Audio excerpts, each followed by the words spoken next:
Ça avait commencé sans que nous le voyions. Pourtant, la première bataille ne s'est pas fait attendre. Studio Bifrost s'est fait attaquer. Il est encore en plein combat d'ailleurs. Je ne suis que trop tard cette nouvelle. Puis, ils sont venus chez moi, pendant que je faisais ma vidéo. D'ailleurs, c'est celle-ci qui me les a fait retrouver.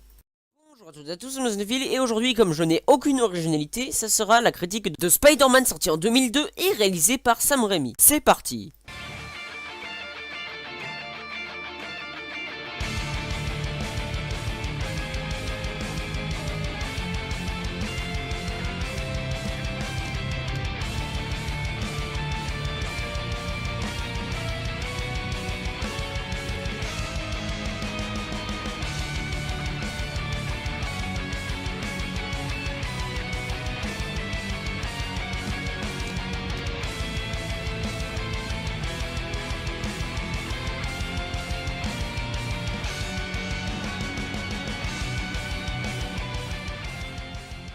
Tiens, nous avons deux invités sur le plateau, alors je vous présente le rageux, et comment il s'appelait déjà? Appelle-le l'inculte, ça fera très bien l'affaire. Comme je l'ai dit tout à l'heure, le film est réalisé par Sam Raimi, celui qui a déjà fait la trilogie des Evil Dead, culte, regardez-la, et le très méconnu film de super-héros nommé Darkman, que je n'ai toujours pas vu en passant. J'espère que tout le monde connaît l'histoire de Spider-Man, non? Vous pouvez pas connaître vos classiques quand même? Peter Parker, un adolescent tout à fait normal, se fait piquer par une araignée radioactive et se découvre des super pouvoirs. Et aussi une passion pour la couture, mais n'empêche, vous avez vu la tête de son costume? Tu peux pas arrêter de raconter n'importe quoi. Pardon. Tandis que Norman Osborn, un scientifique, fait une expérience qui tourne mal et devient le bouffon vert. Et du coup, ces deux hommes vont devoir s'affronter. J'espère que vous le savez, mais le bouffon vert est le reflet obscur de Spider-Man. Waouh, je viens d'apprendre quelque chose. Je suis heureux. Passons au niveau des acteurs. Spider-Man est interprété par Tobey Maguire. Mais t'es débile, Spider-Man c'est pas une vraie personne.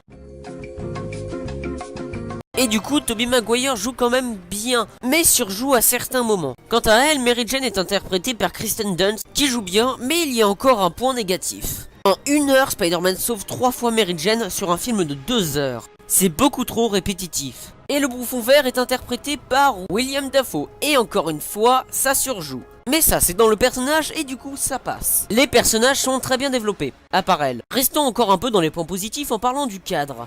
Il est très beau et très bien réussi, surtout les scènes où Spider-Man se déplace de toit en toit. Et maintenant, l'un des plus gros points positifs de la trilogie de Sam Raimi, je veux bien sûr parler de la musique de Danny Elfman. Très bonne et grandiose. Elle accompagne très bien les scènes touchantes comme elle accompagne les scènes d'action. Et maintenant, je vais faire quelque chose que je n'ai jamais fait sur ma chaîne, même pas sur la critique de Batman vs Superman, les costumes. Et encore une fois, c'est positif. Le costume de Spider-Man est très bien réussi et ils n'ont pas fait quelque chose du genre le bleu, le blanc, le rouge, c'est la couleur du costume de Spider-Man et de l'Amérique. Parce que Spider-Man, il est américain.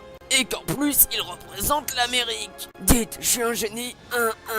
Cette fois, Peter Parker s'est inspiré des couleurs de l'araignée qui l'a piqué pour faire son costume. Et maintenant, le costume du bouffon vert. Je préfère largement le prototype original de costume du bouffon vert plutôt que celui-là. En soi, il est pas si mal que ça, mais comparé à celui de la BD et le prototype initial, il est très moche. Et voilà, maintenant nous commençons à aller dans les points négatifs. Alors continuons. Il y en a beaucoup dans le film qui sont réussis, mais il y en a aussi beaucoup qui sont ratés. Je veux bien sûr parler des effets spéciaux. Non mais franchement, regardez-moi ça, est-ce que vous y croyez vraiment une seconde? Même si le film est sorti en 2002, ces effets spéciaux là et autres ne sont pas très bien réussis. Je tiens à le préciser, sinon quelqu'un aurait encore fait une réflexion. Ouais, tu t'en tires pour l'instant. Maintenant, dites-moi, quelle est la chose qui doit être obligatoirement réussie dans un film de super-héros? Bah les explosions évidemment, les scènes de combat et les scènes d'action. Et du coup vous allez me demander si c'est réussi. Bah c'est pas terrible. Les scènes d'action sont bien rythmées mais ne sont pas assez dynamiques. Ouais, ça manque d'explosions, de voitures et de pistolets. Comme dans Fast and Furious et dans Civil War. J'aime pas Civil War. Tu rigoles j'espère. Quoi? Et les dialogues non plus ne sont pas très bien réussis, surtout ceux de Spider-Man. L'humour qu'il essaye de rajouter est vraiment beaucoup trop forcé. Mais je trouve quand même ça mieux que l'humour qu'il y a dans Civil War. Attends, quoi? Et un des plus gros défauts du film aussi, bah c'est le 11 septembre. Ouais, le 11 septembre c'est mon anniversaire. Mais attends, qu'est-ce que le 11 septembre va faire là-dedans? Car savais-tu qu'il y a une scène coupée où Spider-Man arrête un hélicoptère plein de brigands pour sa première apparition? Et cette scène aurait été vraiment cool. Sinon, tant qu'on est sur les dialogues, il y avait aussi ce dialogue de fin. Cela fait vraiment trop forcé. Et encore un autre défaut du film qui n'a rien à voir avec le 11 septembre, les incohérences. Est-ce que quelqu'un en voyant Peter Parker faire ça en lieu public ne peut pas se dire que c'est lui Spider-Man? C'est vrai, je chipote. Et Et donc je lui donne une note de 8 sur 10. Mais attends, tu n'as pas oublié de parler des personnages de J. Jonah Jameson et du caméo de Bruce Campbell? Ah oui, bah 8,5 sur 10. Rien que le personnage de J. Jonah Jameson, tellement il est bien, il vaut un demi-point. Alors que ça soit clair, les fans de Spider-Man, bah d'ailleurs moi aussi j'en suis un, je ne clash pas le film gratuitement, je le critique objectivement. Parce que entre nous, j'adore ce film. J'espère que ça sera clair et je vous dis à bientôt pour de prochaines critiques.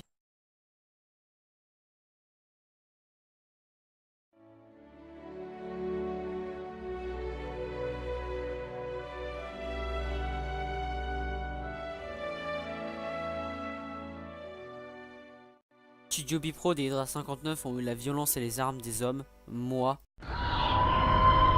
j'ai eu les bêtes.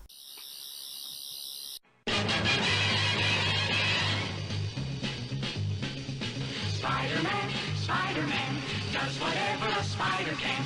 Spins a web any size, catches thieves just like flies. Look out.